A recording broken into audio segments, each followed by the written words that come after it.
Marali, le grand dromadaire rouge, avait tenté de trouver sa place dans la horde d'Artway. Mais celui-ci l'avait repoussé car le nouveau venu s'intéressait de trop près aux femelles. Marali demeura en marge du troupeau, observant la vie de ce groupe dont il ne ferait pas partie.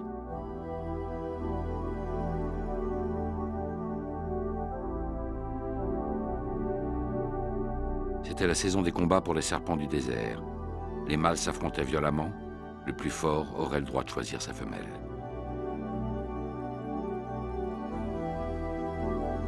Dans la communauté des Brumbies, les chevaux sauvages d'Australie, Outene se faisait chasser par ceux qui l'avaient dominé avant de se fracturer la jambe. Outene n'était plus qu'un étalon déchu, isolé et invalide. Tout cela, Paraji le projetait sur le dôme du rêve. Car il en est ainsi. Nous entrons dans la vie quand notre rêve commence.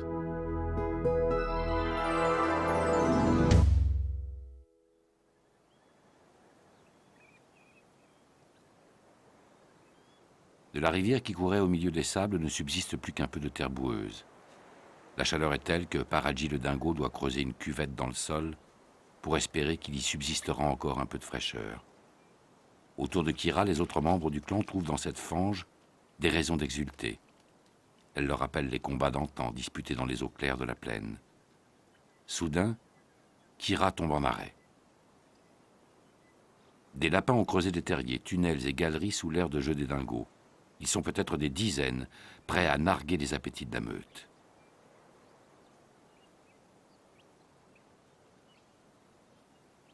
C'est à Kira d'abord que l'eau vient à la bouche.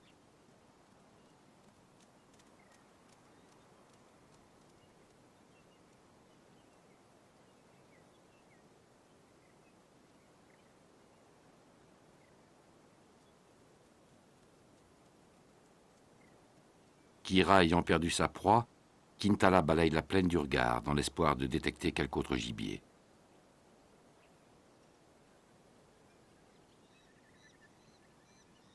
C'est à son tour à présent de tenter sa chance.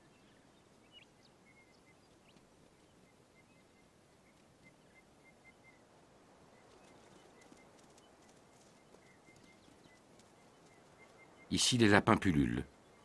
Leurs ancêtres sont arrivés en Australie avec les colons en 1788. Une douzaine d'entre eux, à l'époque, furent relâchés dans la nature. Un siècle plus tard, leurs rejetons avaient envahi tout le continent. Chacun se met en place. Paraji.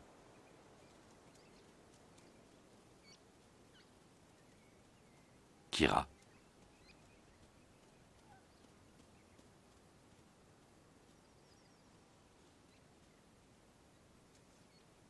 Kintala. Query. Tous auront un rôle à jouer dans la chorégraphie qui se prépare. Kintala s'élance en premier.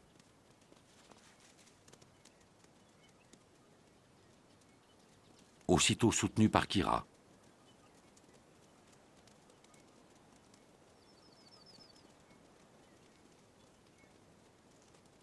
Marty et Query ont pris le relais, rejoints dès leur premier essoufflement par Kintala, plus endurant. Contraint à zigzaguer sans cesse par ses poursuivants, le lapin n'en peut plus. C'est la fin de son rêve, c'est-à-dire, selon la foi des hommes vrais, les aborigènes, le dernier éclat de sa vie.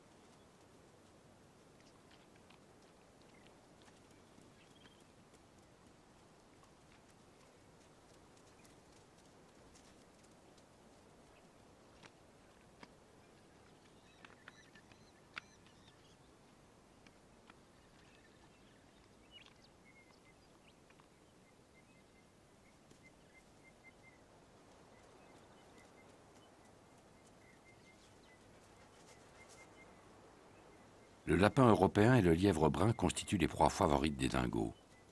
En effet, un lapin d'environ 1 kg satisfait les besoins quotidiens d'un animal adulte sans que l'énergie investie à le chasser soit trop importante.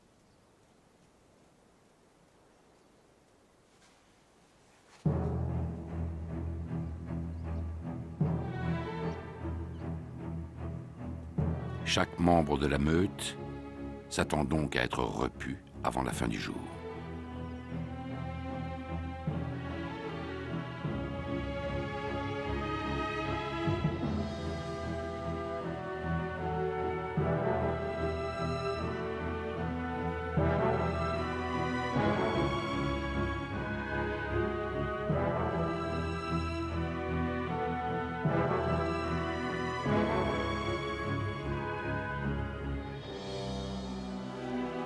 Trop occupé à flairer sous ses pieds le lapin qui circule sans doute dans une galerie souterraine, Query n'aperçoit pas encore celui plus accessible qui se fait si discret devant elle.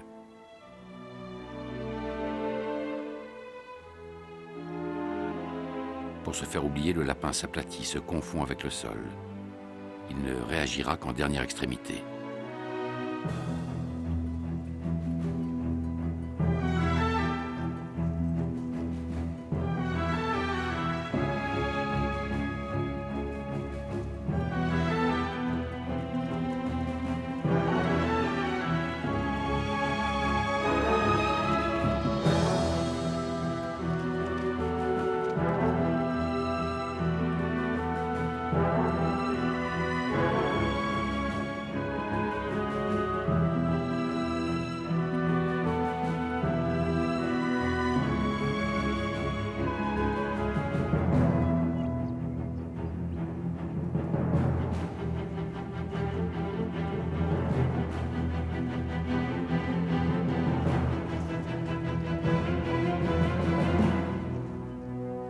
Les dingos chassent de la même manière que la hyène ou le lycaon africain, chacun prenant le relais de son coéquipier jusqu'à ce que la proie, suffisamment exténuée, accepte le coup de grâce.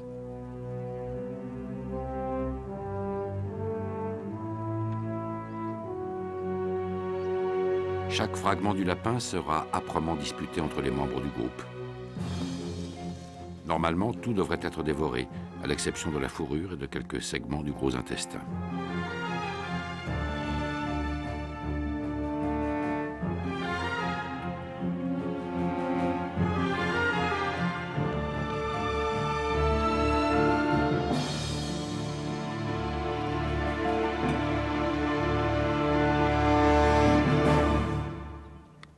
Aujourd'hui, la chasse a été trop fructueuse, et c'est du bout des crocs que l'on chipote un fragment de tendon ou un os trop friable.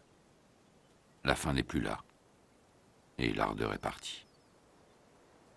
Paradji lui-même fait la fine gueule devant une pièce de rable. Waka s'en empare mollement, comme pour attiser un peu de jalousie de la part de Query.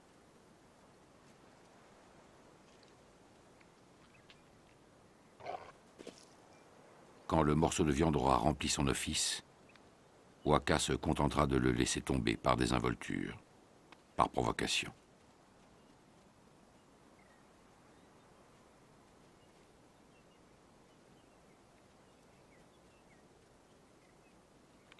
De son côté, Kira, semblablement gavée, rend au désert ce qu'elle lui a volé.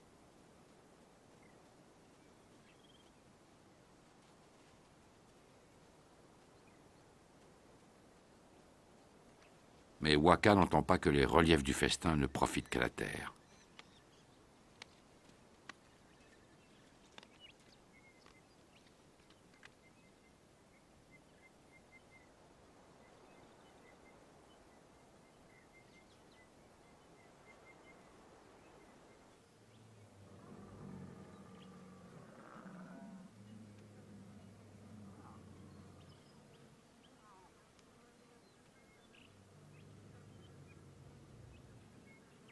Sur une plaine voisine, les dromadaires de la horde d'Artway, assommés de paresse, offrent leur corps allongé à la torpeur du midi.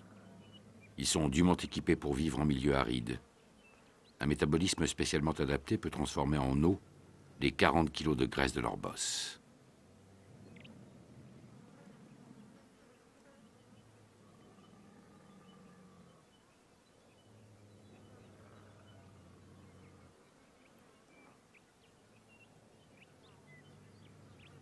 Les muscles qui forment la fente des narines peuvent se refermer en cas de tempête de sable, ou simplement pour éviter la déshydratation des muqueuses.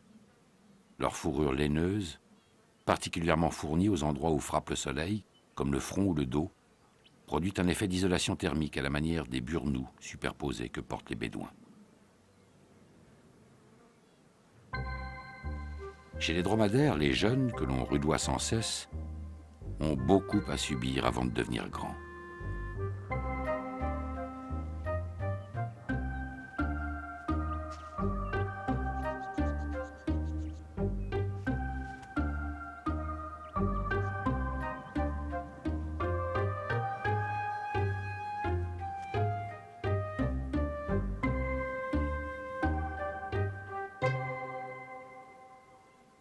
Ils sont souvent les premiers à choir ou à perdre l'équilibre quand se défait une grappe de corps entremêlés.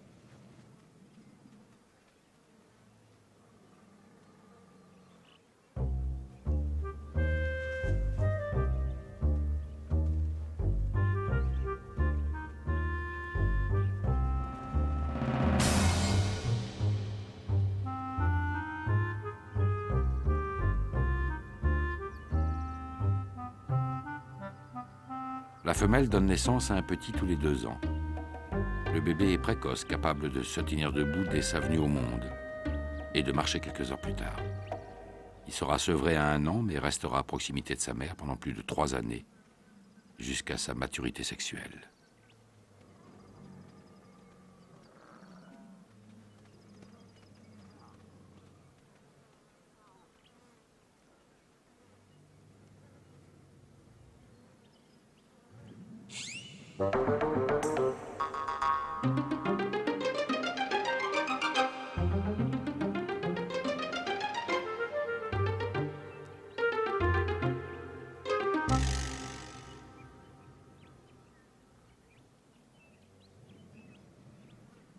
Harcelé par ses aînés, le petit tente de garder quelque intérêt pour le monde. Mais même les herbes piquantes lui agressent le nez qu'il tente ensuite de soulager, sur la laine de sa mère.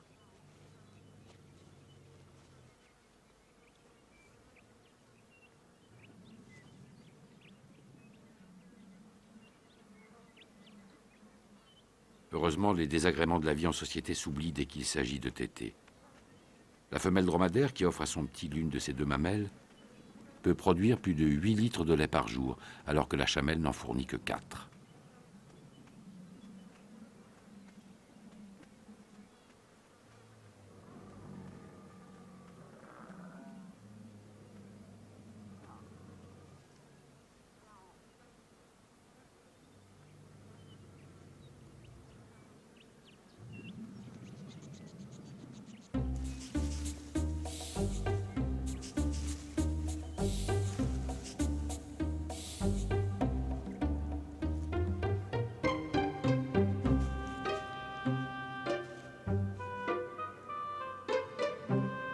Tandis que certains trouvent leur plaisir ailleurs, un jeune dromadaire lassé par trop de tourments s'éloigne du troupeau sous le regard d'un robin à front rouge.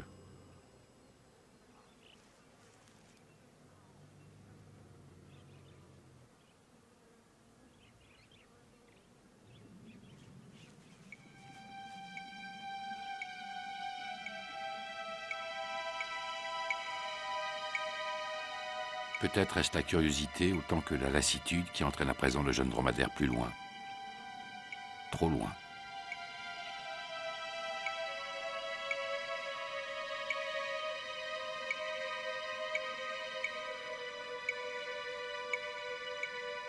Le promeneur s'est égaré. Où qu'il tourne son regard, il ne voit plus sa mère.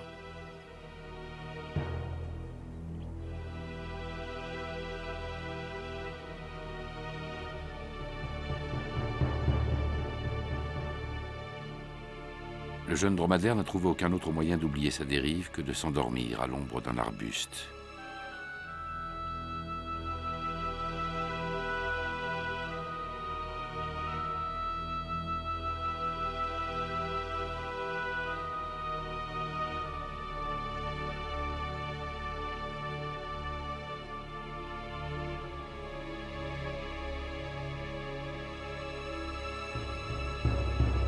Le désert est trop vaste pour une vie si faible. Qu'une meute de dingos vienne à passer par là et le dormeur deviendra repas, sans s'en être rendu compte.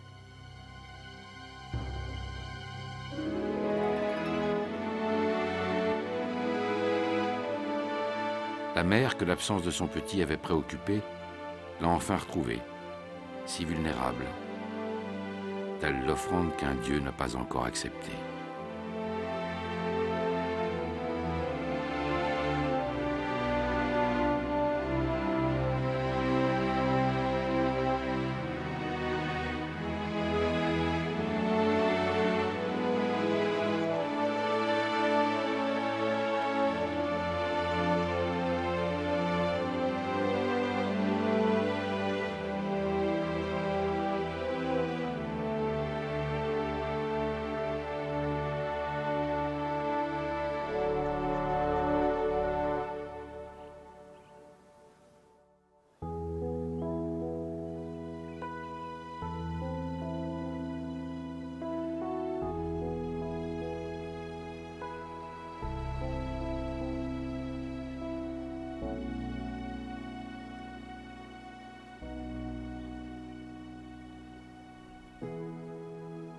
La fracture d'où est né le cheval sauvage, le Brumby que son propre troupeau a rejeté, s'est aggravée. Il était seul, exclu de sa propre horde, mais une jument compatissante est revenue vers lui.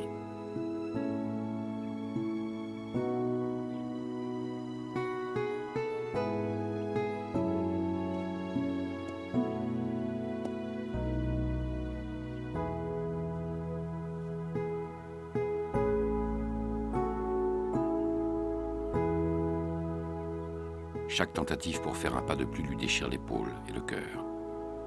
Alors Uténé hésite. Ne vaut-il pas mieux rester là immobile et attendre? Les ruades de la souffrance sont pires à endurer que celles des étalons qu'il provoquait en duel jadis, quand la vigueur de ses membres était encore intacte.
Uténé est prêt à renoncer, mais une amie l'attend, qui semble prête à lui montrer la voie.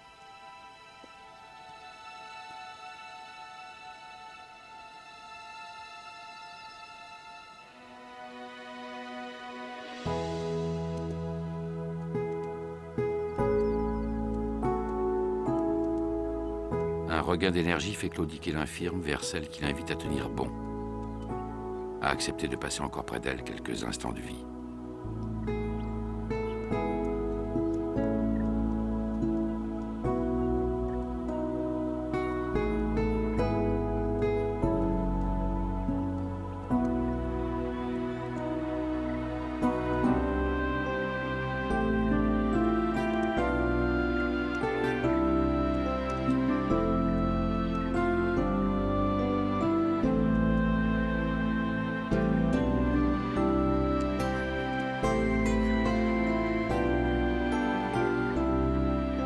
Le ventre de la jument est lourd.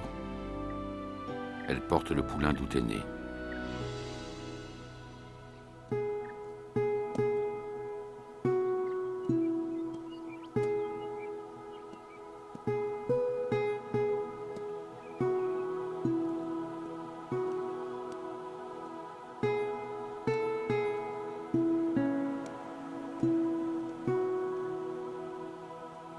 Uténé sent ses jambes faiblir.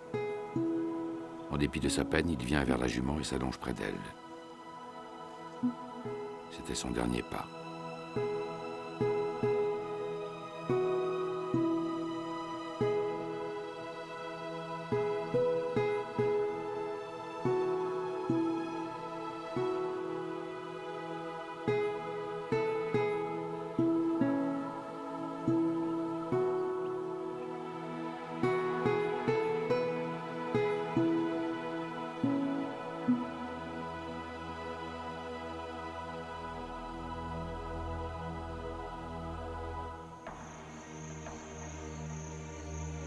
La lune, qui provoque en tout ce qui vit une marée céleste de sève et de sang, est pleine, comme une jument gravide. Sa clarté fait émerger du creux d'un arbre mort un Phascogal tafa. Jadis, on compara ce petit marsupial à un suceur de sang, car, amateur de cafards et d'araignées, il aime aussi égorger des volatiles tombés d'une branche.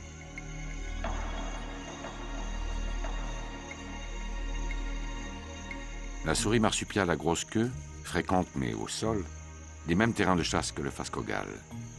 C'est un insectivore qui choisit des proies riches en eau, telles que des larves ou des chenilles, lesquelles pourvoient aussi bien à sa faim qu'à sa soif.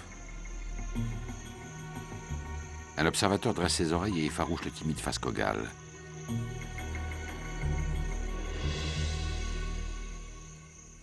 L'espion est un grand bandicoot lapin, un marsupial fragile, vulnérable et raréfié.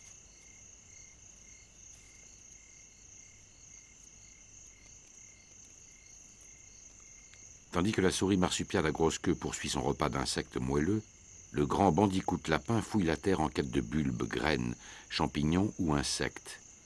C'est un fouisseur capable de creuser dans le sol en spirale des galeries de 2 mètres de profondeur. On retrouve dans ses excréments 90% de sable, avalé en même temps que ses aliments.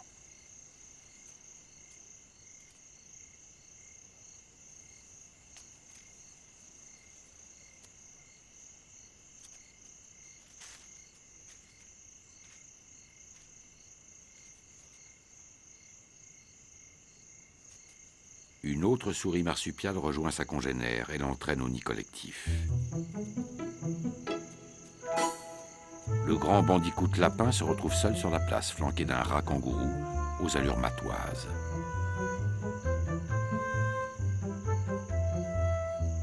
De puissants membres arrière permettent au bandicoot de se détendre comme un ressort en cas de danger, danger que dénonce à l'avance une ouïe très aiguisée.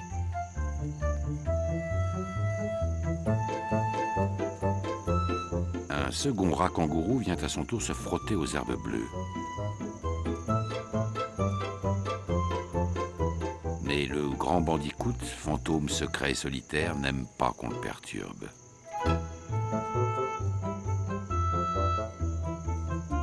Il se retire, laissant le terrain libre à des rats kangourous qui se matérialisent ex nihilo et se transformeront bientôt en un trio.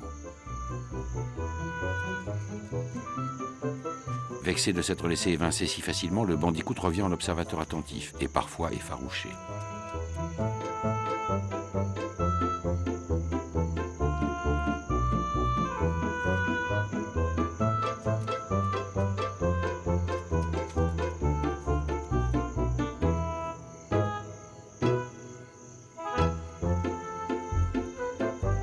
Le grand bandicoot lapin passe la journée dans un nid tapissé d'herbes et de brindilles où sa femelle, très prolifique, donne le jour à ses petits après l'une des gestations les plus courtes qui soit connue pour un mammifère.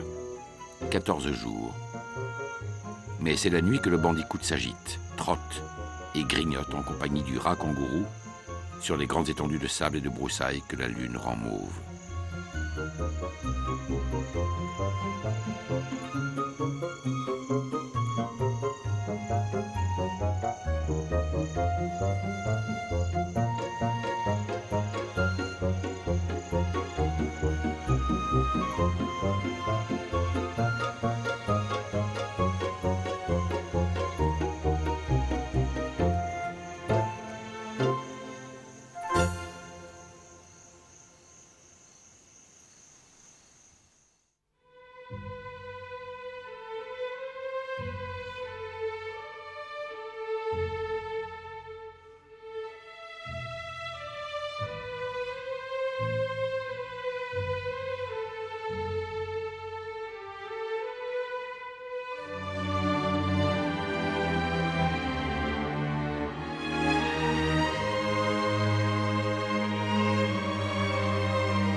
Outéné, le cheval blessé que les siens abandonnèrent, est mort depuis plusieurs jours.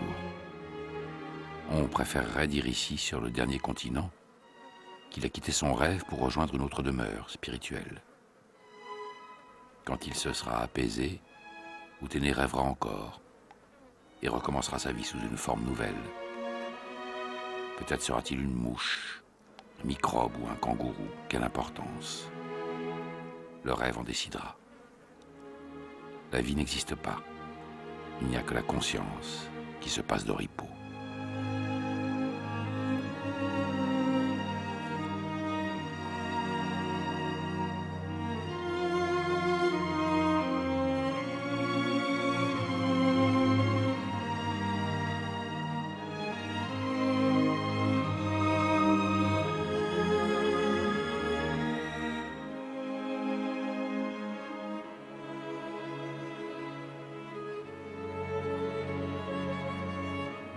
Chaque songe en dévore un autre.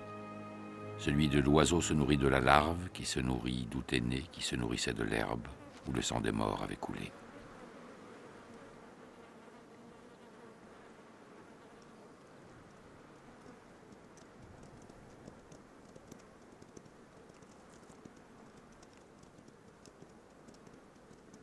Uténé, pour les besoins de son rêve, s'était fabriqué une forme que nous appelons cheval.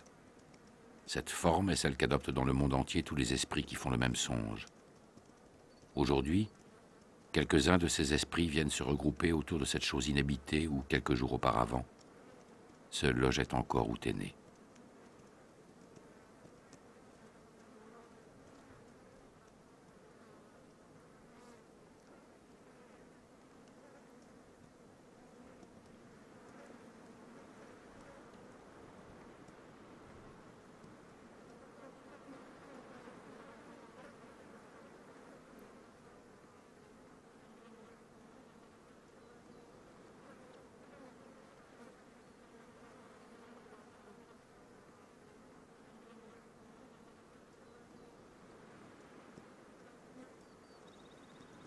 Puis la horde repart.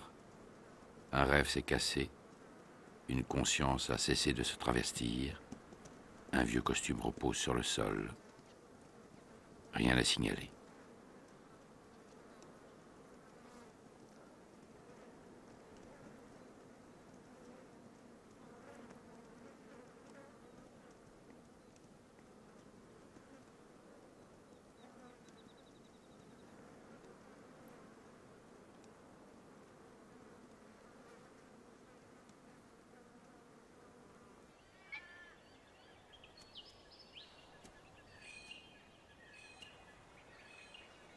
Certains êtres se rêvent sous une forme que nous appelons kangourou.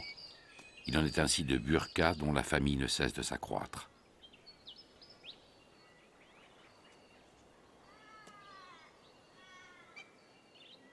De la poche de Burka, Toku, son bébé, jaillit parfois sans hésitation pour une brève promenade sur la terre ferme.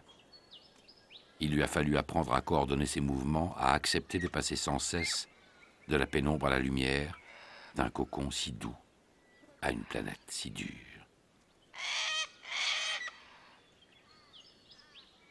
Pogo, l'enfant de Cartagna, connaît cette gymnastique depuis plusieurs mois.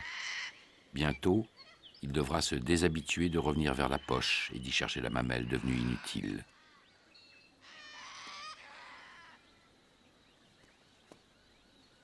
Cette désaccoutumance, Yam, l'autre enfant de Burka, s'y refuse encore. C'est par la force que sa mère doit l'obliger à devenir adulte.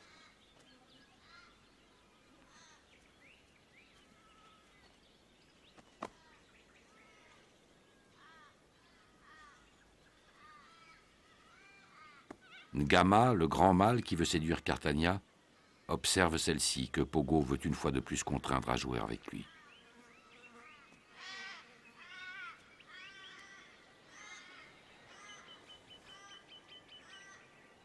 Chez les kangourous, le mâle n'hésite pas à utiliser un petit pour s'attirer les faveurs de sa mère. Une femelle, en effet, sera encline à favoriser le mâle, susceptible de devenir pour sa progéniture le meilleur des pères. Alors, sans vergogne, Ngama prend Pogo entre ses bras. Toutes ses attitudes proclament à l'intention de Cartagna. Mes gestes sont tendres. Je retiens Pogo pour qu'il te laisse en paix. Pourquoi me résisterais-tu plus longtemps ?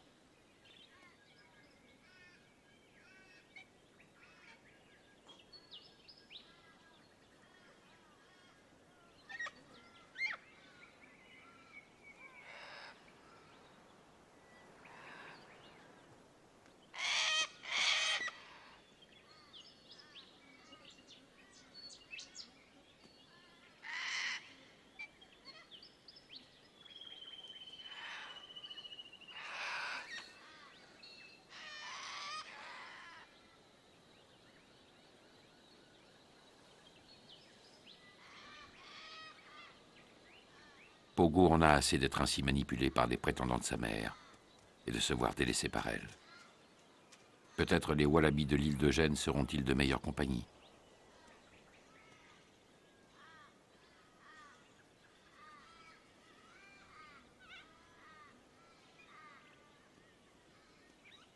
Sans grand succès, Pogo tente d'aller vers eux.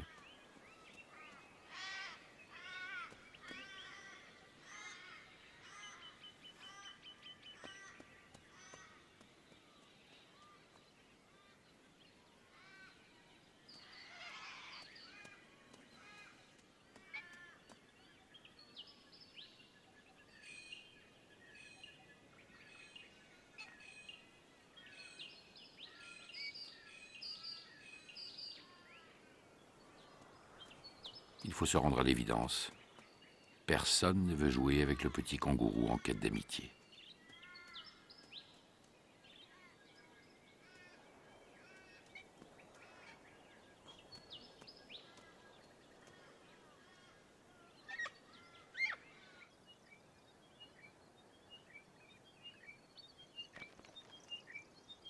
Une petite corneille d'Australie qu'une odeur de sang a attirée. Un dingo efflanqué prêt à se satisfaire de n'importe quelle nourriture et qui marque un morceau de territoire pour en faire son terrain de chasse temporaire. Le dingo et l'oiseau sont prêts à faire un bout de chemin ensemble. Le premier bave et salive à l'idée de tenir dans sa gueule le volatile encore palpitant. Mais la corneille, elle, sait que son poursuivant ne volera jamais plus aucune pierre.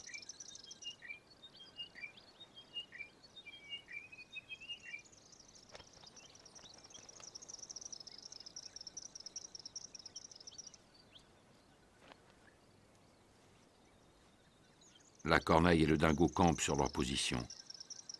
Le prédateur n'entretient ni prétention ni illusion.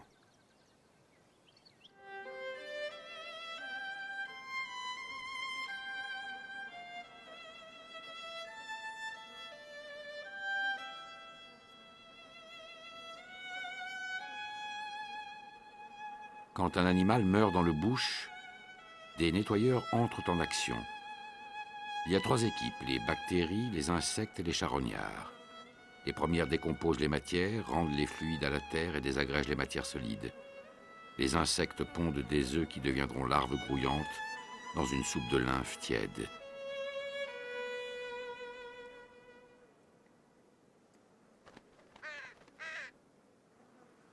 La petite corneille s'attaque, elle, d'abord aux yeux. L'expérience lui a enseigné qu'on gagne du temps à entamer les parties molles d'une carcasse plutôt que de s'acharner à la fendre si un dingo ne l'a pas déjà fait. En effet, contrairement au vautour, dont elle n'a ni la majesté ni l'équipement, la corneille, tâcheronne indispensable à l'hygiène des savanes, n'est pas dotée d'un bec assez puissant pour découper le cuir.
Un serpent brun mâle, beige de bout en bout.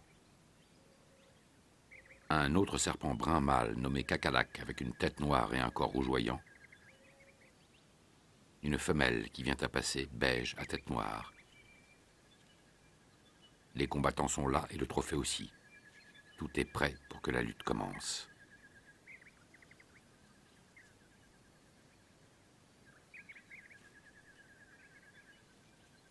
Cacalac sort de son trou et garde un œil sur son rival, tandis que la femelle s'approche de lui.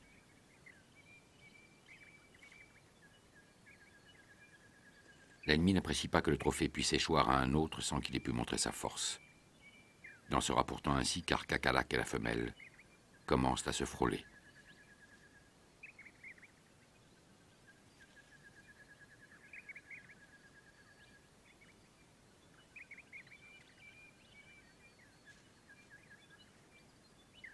Le rival de Cacallac se sent spolié, désarçonné.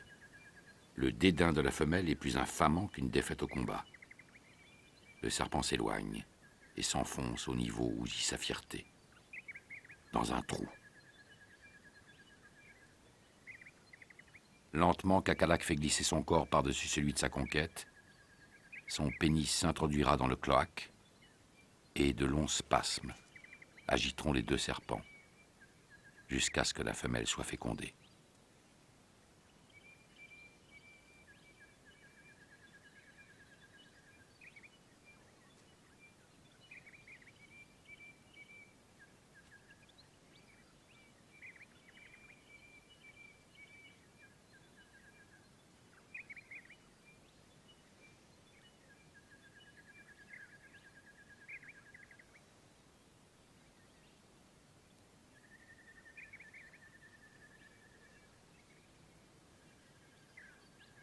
Pendant ce temps, le mâle frustré chemine de trou en trou à la recherche d'une femelle qui accepterait, elle aussi, de se donner sans combat préalable.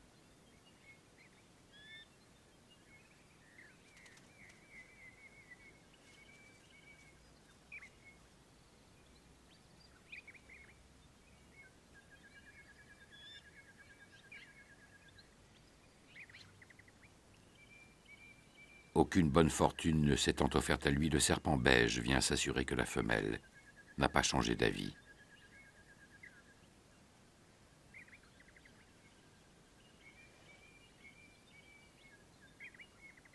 Dans quelques jours, la femelle déposera dans un nid, afin qu'ils y soient incubés, des œufs dont le nombre variera de 2 à 32, et dont certains, qui n'auront pas été dévorés par une petite corneille, un dingo ou un varan, produiront l'un des serpents les plus dangereux du monde.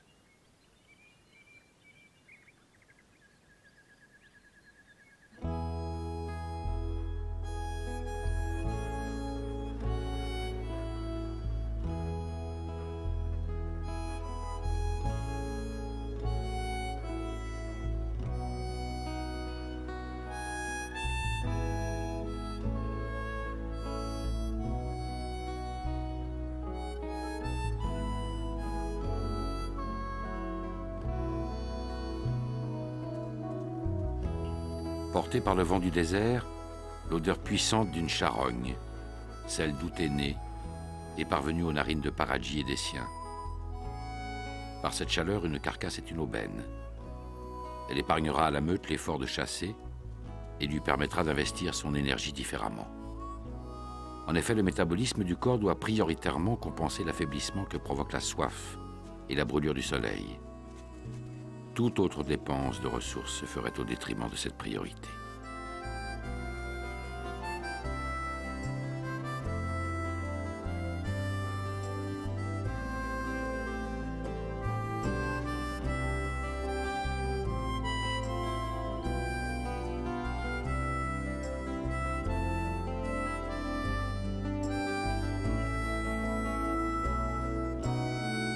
Les dingos sont des prédateurs opportunistes. Cela signifie qu'ils adaptent aux circonstances leur régime alimentaire et même leur mode de vie. Une proie que l'on peut capturer sans effort sera toujours préférée à une autre, même plus désirable, pour laquelle il faudrait se battre davantage. C'est aussi l'abondance des proies qui fait varier la surface des territoires et le nombre d'individus qui s'agrègent pour former une meute.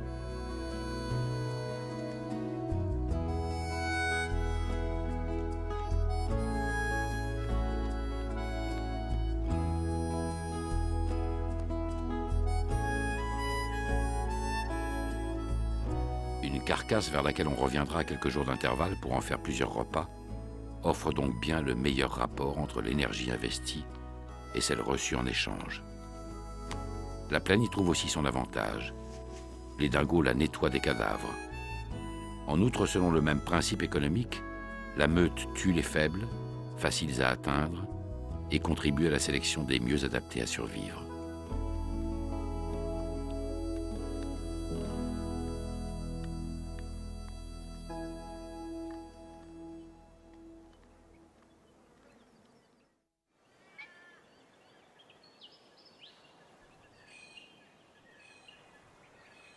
Depuis plusieurs semaines, Gamma, le géant, s'est associé au groupe que forment Cartagna et Pogo et qu'avait rejoint avant lui un autre prétendant de la femelle, nommé Kudla.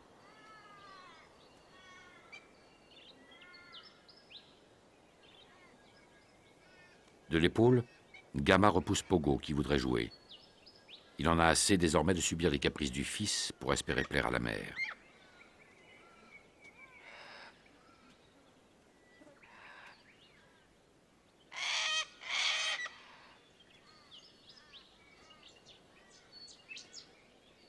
Gamma voudrait que cessent les rituels amoureux préliminaires et que Cartagna se donne enfin à lui, sans réticence et sans cérémonie. Mais la femelle ne l'entend pas ainsi et préfère cette fois encore rejoindre son fils, Pogo. Pogo ne supporte pas de n'être plus qu'une arme, un accessoire, un objet que les adultes utilisent au gré de leurs intérêts. Sa détresse le rend hystérique.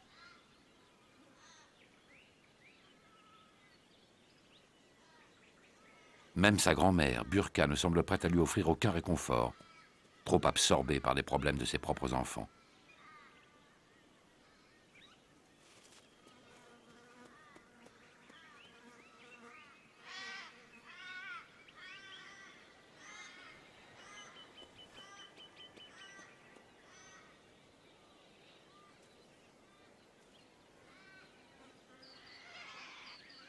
Courir dans tous les sens ne calme pas Pogo. Au contraire, la confusion qui règne autour de lui redouble son énervement. Yam, le fils attardé de Burka, vient se mêler au groupe et harceler Pogo.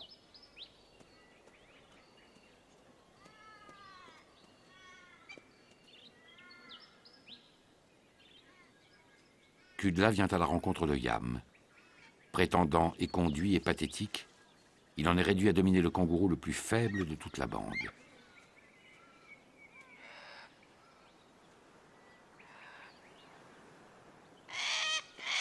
Cartagna échappe au harcèlement en se faufilant entre les deux mâles rivaux.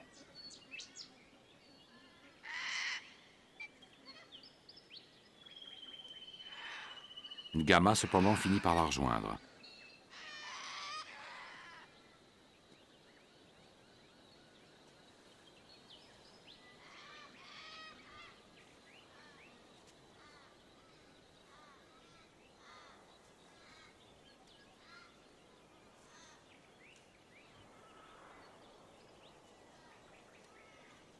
Pogo, décidément tenu pour quantité négligeable, accompagne Gamma, bien décidé cette fois, à exiger son dû.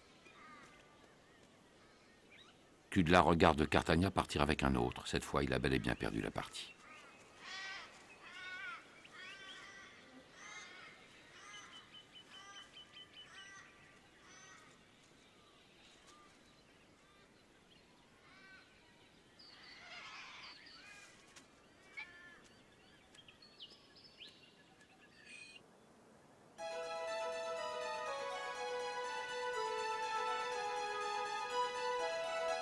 Selon les hommes vrais, les aborigènes, toute mort est une fête pour le cosmos, puisque chaque molécule se disjoint d'un ensemble que la conscience avait formé et redevient poussière d'étoiles.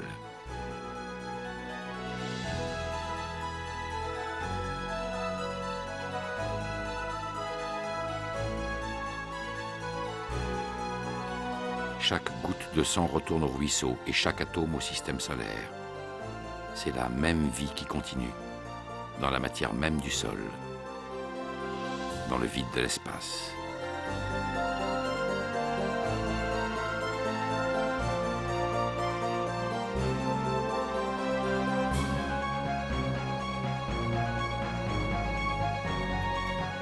Uténé est devenu un monde à lui seul, un univers surpeuplé où la vie grouille et vibrionne. Une charogne forme un écosystème riche et foisonnant. À chaque instant s'y accomplit le grand mystère de la naissance et de la mort. Des êtres y vivent dans des paysages rouges, creusés de cavités et d'abris où s'enfouir. Ils s'y reproduisent, se combattent, mangent, digèrent, dorment et meurent.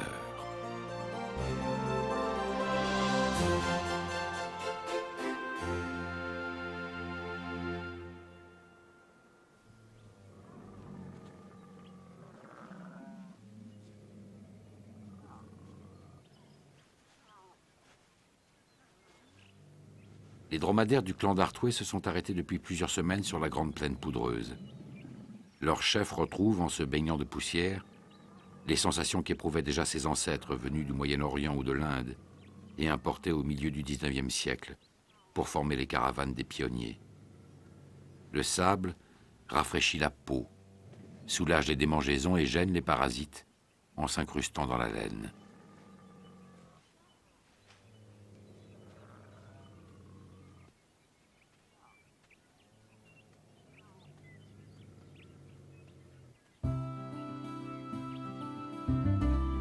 Marali, à qui l'asile a été refusé, n'a pas le droit de s'approcher. Il ne peut prendre son bain à proximité des autres. Le plaisir n'en est pas moins grand. Le sable est un vaste océan où naquit sa race. Il est son milieu originel, sa seule, sa véritable patrie.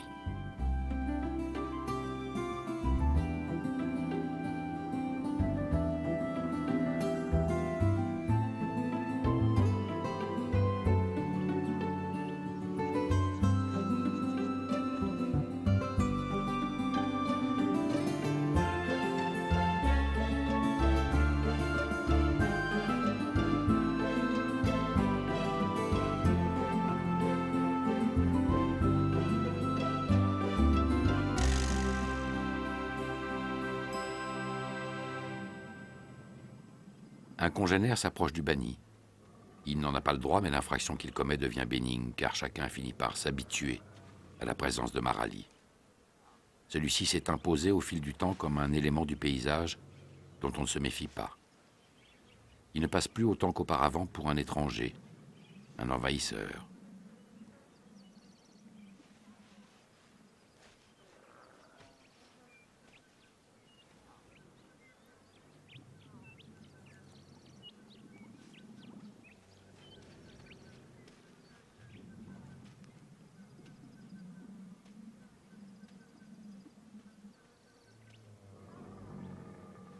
Irk se lève, ce qui signifie que la horde est prête à se mettre en route.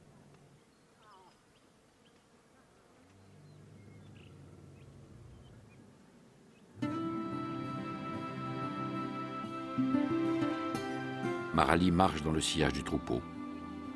Il a réussi pour la première fois à réduire la distance qui le séparait des siens. Peut-être demain parviendra-t-il à éteindre ce qui reste de leur méfiance et à atteindre le but secret qu'il s'est fixé, et dont nul, hormis peut-être le sable du désert, n'a encore rien deviné.